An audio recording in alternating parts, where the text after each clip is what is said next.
سلسلہ چل رہا ہو، کیا کر رہے ہو بھائی؟ آقا گھبرانے کی ضرورت نہیں ہے۔ اللہ پاک فرماتا ہے صلاۃ قائم کرو، اور لغت بتاتی ہے کہ صلاۃ کا معنی انگاروں پر گوشت بھوننا، اور ہم اللہ تعالیٰ کے حکم پر عمل کر رہے ہیں۔ تو کیا اللہ تعالیٰ کی یہ منشا ہے کہ جمع ہو کر رقص کیا جائے، اکٹھے ہو کر مالشیں شروع کر دی جائیں، اکٹھے ہو کر گوشت بھونا جائے؟ یا رسول اللہ لغت تو ہمیں بتاتی ہے یہ کرو یہ کرو، یہ صلاۃ ہے یہ صلاۃ ہے، آپ ہمیں فرمائیں، کیونکہ معراج کی رات آپ نماز لے کر آئے تھے نا۔ اللہ تعالیٰ کی منشا نہ تو مالش کرنا ہے، نہ رقص کرنا ہے، نہ گوشت بھوننا ہے۔ تو سرکار دو عالم صلی اللہ علیہ وسلم نے ارشاد فرمایا سلو، تم صلاۃ پڑھو کما رأیتمونی اصلی، جس طرح میں محمد کو تم نماز پڑھتے دیکھتے ہو۔ اب واضح ہو گیا کہ لغت جو مرضی کہتی پھرے، لیکن مراد وہی ہوگی جو اللہ اور اس کا رسول بیان کریں کہ نماز کیا ہے۔ آقا علیہ الصلوۃ والتسلیم سے کسی نے پوچھا یا رسول اللہ معراج کی رات جو آپ 5 نمازیں بالآخر 50 سے 5 لائے ہیں، ان کی تعریف کیا ہے؟ وہ نماز کسے کہتے ہیں؟ طواف کعبہ ہم سمجھتے ہیں کسے کہتے ہیں، زکوٰۃ دے دی اتنے مال سے اتنی، یہ ہم سمجھتے ہیں، روزہ رکھا سحری سے افطاری تک، یہ ہم سمجھتے ہیں۔ یا رسول اللہ نماز کیا شے ہے، اس کی کیا کیفیت ہے؟ تو رسول اللہ صلی اللہ علیہ وسلم اٹھے، سرکار علیہ السلام نے وضو کہو سننا، پتہ چلا کہ جس طرح نماز فرض ہے اس طرح نماز کے لیے طہارت بھی فرض ہے۔ سرکار علیہ السلام نے وضو فرمایا، وضو فرمانے کے بعد صحابہ کہتے ہیں سرکار صف آرا ہو گئے اور سرکار کھڑے ہو گئے۔ سرکار علیہ السلام نے اپنے دونوں ہاتھوں کو بلند بھی کیا اور انگلیوں کو کشادہ بھی کیا۔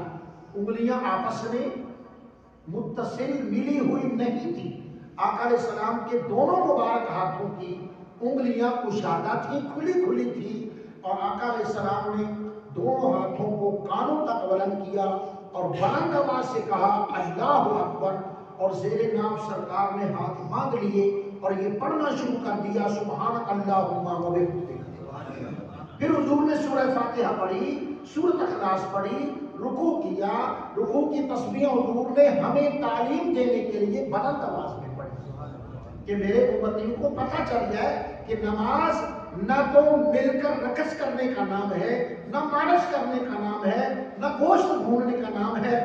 نماز اس کیفیت کا نام ہے جو کیفیت، جو حالت عبادت کی سید عالم محمد رسول اللہ صلی اللہ علیہ وسلم نے اپنی امت کو تعلیم دی ہے۔ سبحان اللہ والحمدللہ۔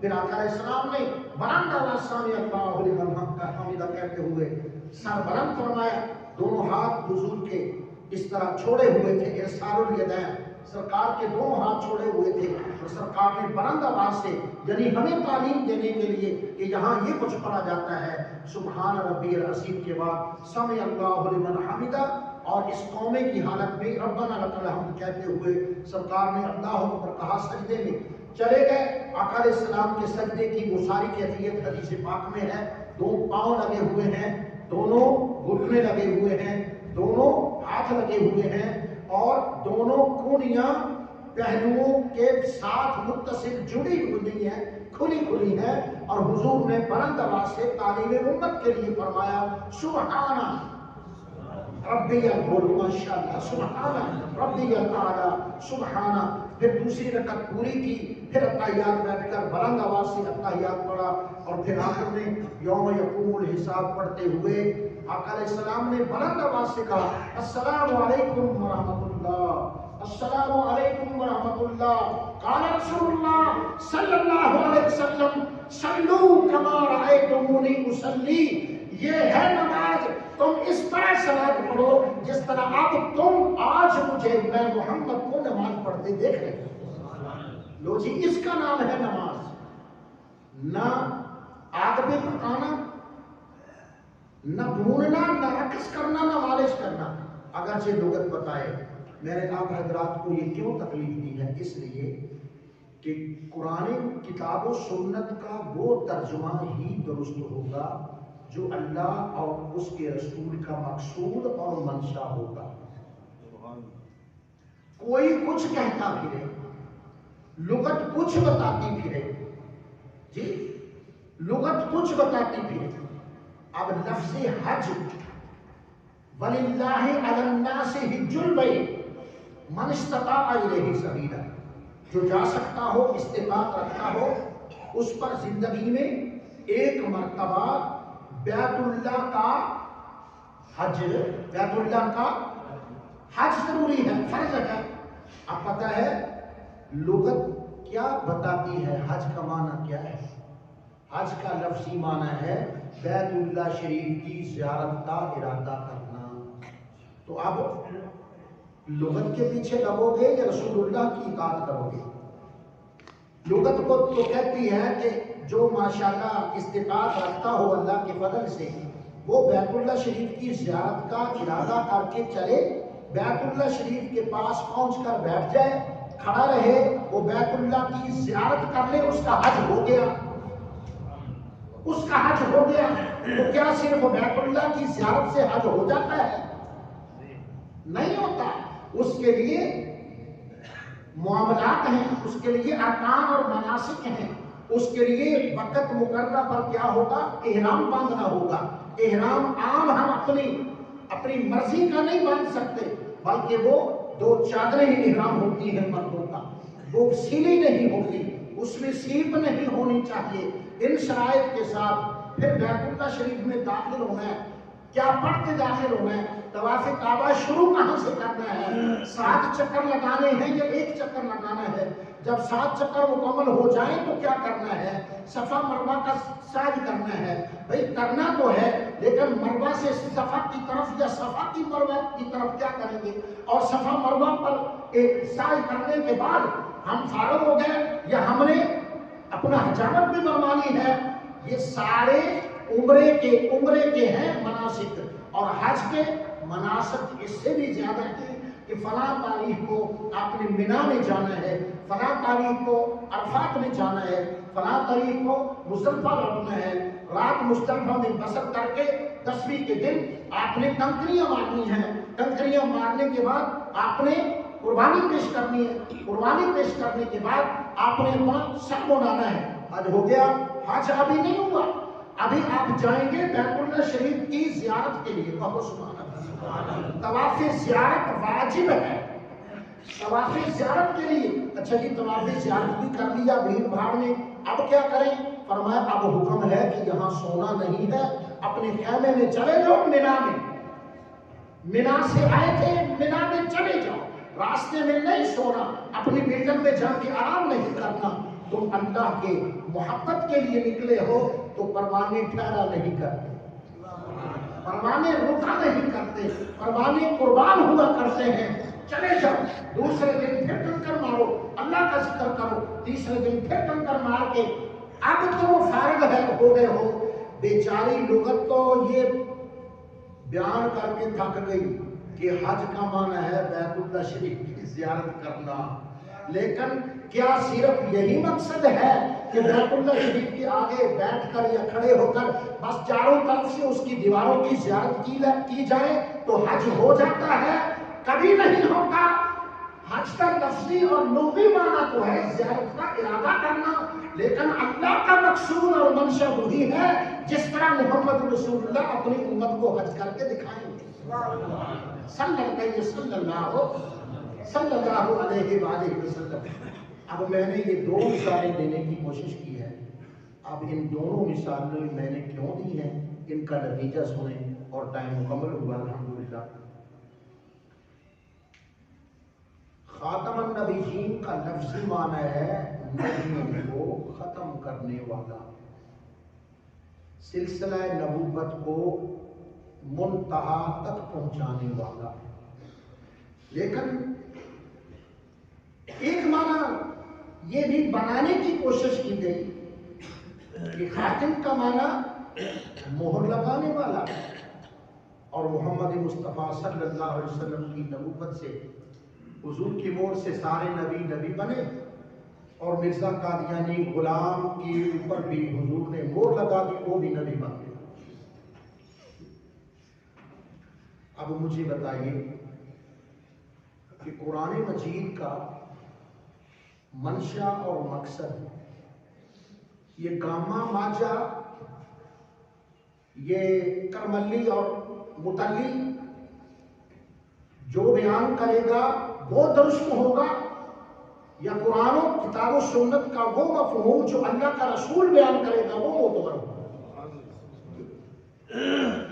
یہ تو ہر بندہ جس کی عقل ہے، خدا نے شعور دیا ہے، عقل دماغ دیا ہے، وہ صاف کہے گا کہ کتاب و سنت کا مقصود اور منشا عام بندہ نہیں بیان کر سکتا، یہ وہی بیان کریں گے جن کے سینہ مبارک پر اللہ نے پاک قرآن نازل فرمایا۔ تو یا رسول اللہ، یہاں یہ مسئلہ لوگوں نے بنانا شروع کر دیا کہ خاتم النبیین کا معنی ہے مہر لگانے والا، تو حضور نے مہر لگا دی، مرزا قادیانی نبی ہو گیا۔ آپ فرمائے نا، آپ پر قرآن نازل ہوا ہے، تو خاتم النبیین کا معنی کیا ہے؟ صلاۃ کا معنی لغت تو بتاتی ہے کہ ناچنا، جی گوشت ڈھونڈنا اور مالش کرنا، لیکن مقصد خدا کا یہ مقصود اور منشا نہیں تھا۔ منشا یہی تھا کہ تکبیر تحریمہ سے سلام تک نماز کے ارکان ادا کیے جائیں۔ جس طرح حج کا لفظی معنی تو ہے زیارت کرنا، لیکن جانا پڑے گا ہر موقع پر، ہر میدان میں، مقررہ تاریخ میں، مقررہ شرائط کے ساتھ مناسک حج پورے کرنا پڑیں گے۔ یا رسول اللہ، اسی طرح آپ ہمیں بتا دیں کہ خاتم النبیین کا معنی جو یہ کرملی اور مستقلو اور یہ بیان کر رہے ہیں، یہ ٹھیک ہے یا اس کا خدا کا منشا کیا ہے خاتم النبیین؟ تو سرکار فرماتے ہیں میں محمد تمہیں بتاتا ہوں کہ لا نبی بعدی۔ حضور فرماتے ہیں مجھے اللہ نے قرآن مجید میں خاتم النبیین قرار دیا، تو خاتم النبیین کا معنی اور کوئی نہیں ہو سکتا۔ خاتم النبیین کا معنی ہے انا خاتم النبیین۔ کیا معنی؟ لا نبی بعدی، میرے بعد کوئی نبی نہیں ہو، صلی اللہ علیہ وآلہ وسلم۔ حضرات جی وقار، آپ کو میں دو مبارک دینا چاہتا ہوں، دو باتوں کی مبارک۔ جی ایک مبارک یہ ہے، آپ کی جامع مسجد کا جو بقیہ کام تھا وہ تقریباً مکمل ہو رہا ہے، اس میں سے صرف 2-4% کام باقی ہے۔ آخری چھت الحمدللہ اس کی جو ٹائل پہلے لگی ہوئی تھی وہ بھی دوبارہ بہترین کر کے ٹائل لگوائی ہے، ٹھیک ہے، وہ بھی کام مکمل ہو گیا، اور اس چھت کے اوپر پورا پتھر لگ گیا ہے الحمدللہ، سائڈوں پر، دیواروں پر ماشاءاللہ سارا کام آخر تک، ٹوٹیوں تک، اوپر بھی ٹوٹیاں جو بنی ہوئی ہیں، تو اب کوئی ایسی چیز نہیں ہے جو اس چھت پر رہتی ہو۔ ہاں تھوڑا تھوڑا میناروں کا کام باقی ہے۔ اللہ رب العالمین جن احباب نے یہ خدمتیں پیش کی ہیں، اللہ انہیں اپنی جناب میں عظمت اور سرفرازی نصیب فرمائے۔ جن احباب بزرگوں نے ٹائم دیا ہے، صبح آنا، شام کو آنا، دیکھنا کل کیا کام ہوا، آج کیا ہو رہا ہے، کل کیا ہونا ہے، یہ بڑی ذمہ داری کی چیز ہے۔ تو حاجی صاحب نے اور بزرگوں نے ٹائم دیا، اللہ پاک جن کو استطاعت، جن کو توفیق عطا فرمائی، انہوں نے مالی خدمت پیش کرنے میں کوئی کسر نہیں چھوڑی ہے۔ دل خوش ہو جائے گا، آپ نماز جمعہ کے بعد ضرور اوپر زیارت کر کے جائیں۔ اللہ کے گھر کی زیارت کرنا عقیدت اور احترام سے یہ بھی عبادت ہے۔ اور دوسری مبارک یہ ہے کہ اسی موضوع خاتم النبیین کے اوپر ایک کتاب شائع ہو چکی ہے الحمدللہ، وہ آپ نماز جمعہ پڑھ کے لے کے جائیں گے، جی لے کے جائیں گے، اور اس کا ہدیہ ادا کریں گے۔ اس کا ہدیہ کیا ہوگا؟ پڑھنا، سمجھنا اور حضور نبی کریم علیہ السلام کی ساری امت کی بخشش کی دعا کرنا، یہ اس کا ہدیہ ہے۔ دعائیں خیر کرنا، جنہوں نے یہ کتاب تیار کی، جنہوں نے اس کو طبع کرایا، جنہوں نے یہ خدمت پیش کی، اللہ سب کو اپنے جبار کرم میں عزت اور جگہ عطا فرمائے۔ یہ دونوں چیزیں ہیں۔ اور آخر میں صرف 5 منٹ میں عرض کروں گا کہ جس طرح اقبال کہتے ہیں نا کہ مجھے وہ نوجوان چاہیے جو ستاروں پہ ڈالتے ہیں کمانڈر، تو مجھے بھی محلے سے ایسے نوجوانوں کی ضرورت ہے جو کتاب و سنت کا علم سیکھیں۔ عالم اس لیے نہیں ہوتا کہ وہ بس لا کر بٹھا دیا جائے اور اس سے کچھ فیض حاصل نہ کیا جائے۔ میں اللہ کے ان بندوں کی بھری محفل میں نماز جمعہ کے اجتماع میں عرض کر رہا ہوں کہ اس مسجد سے اور مسجد کے انتظامیہ سے اور اس مسجد کے متعلقین سے اور اس مسجد کے پورے علاقے سے مجھے بڑے مالی اور ظاہری فوائد نصیب ہو رہے ہیں، الحمدللہ ثم الحمدللہ۔ میں کسی کا شکوہ نہیں کرتا، میں کسی کا گلہ نہیں کرتا، میری تو طبیعت ہی اور ہے۔ کبھی میرے پاس بیٹھے تو میں آپ کو سمجھاؤں کہ میری طبیعت کیا ہے، ٹھیک ہے؟ اور لیکن جس طرح یہ خوشی کی بات ہے، اسی طرح ایک مجھے پریشانی بھی ہے۔ وہ پریشانی ہے کہ میری طرف سے آپ حضرات کو کوئی خاص فائدہ نہیں ہو رہا۔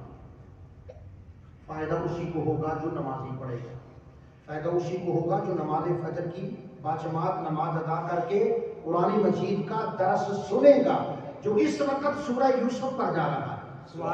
ہاں، 3-4 دن کے بعد الحمدللہ 12واں پارہ مکمل ہونے کو ہے۔ کہو سبحان اللہ۔ مسلسل نہ اتوار کو چھٹی نہ جمعے کو چھٹی، مسلسل تسلسل کے ساتھ درس قرآن ہو رہا ہے، اور الحمدللہ وہ فائد حاصل۔ تو آپ محلے میں سے مجھے نام چاہیے، جو بزرگ ہیں، دادے ہیں، باپ ہیں، خاندان کے سربراہ ہیں، اپنے نور نظر کا مجھے نام لکھوائیں تاکہ ہم بچوں کے ساتھ بیٹھ کر، جوانوں کے ساتھ بیٹھ کر کوئی ٹائم طے کریں۔ ٹائم جو وہ طے کریں گے، اب سردیاں بھی ختم ہو گئی، موسم بڑا شدید ہو گیا تھا، اب اللہ رب العالمین نے موسم معتدل کر دیا، تو انشاءاللہ میں حاضری دوں گا۔ میں چاہتا ہوں کہ قرآن مجید کا فیض اور حدیث پاک کا نور ہمارے بچوں کی سینوں میں منتقل ہو، ٹھیک ہے؟ آپ سے مجھے فائدہ ہو لیکن مجھ سے آپ کو فائدہ نہ ہو تو یہ زیادتی ہے، ٹھیک ہے؟ یہ میں زیادتی نہیں کرنا چاہتا، اور آپ بھی پیچھے نہ رہیں۔ ابھی نماز جمعہ پڑھ کے آپ نے جانا نہیں ہے، نام لکھوا کے یہاں قاری صاحب کو پھر آپ نے جانا ہے۔ صلی اللہ تعالی علی حبیبہ محمد و آلہ و اصحابہ اجمعین۔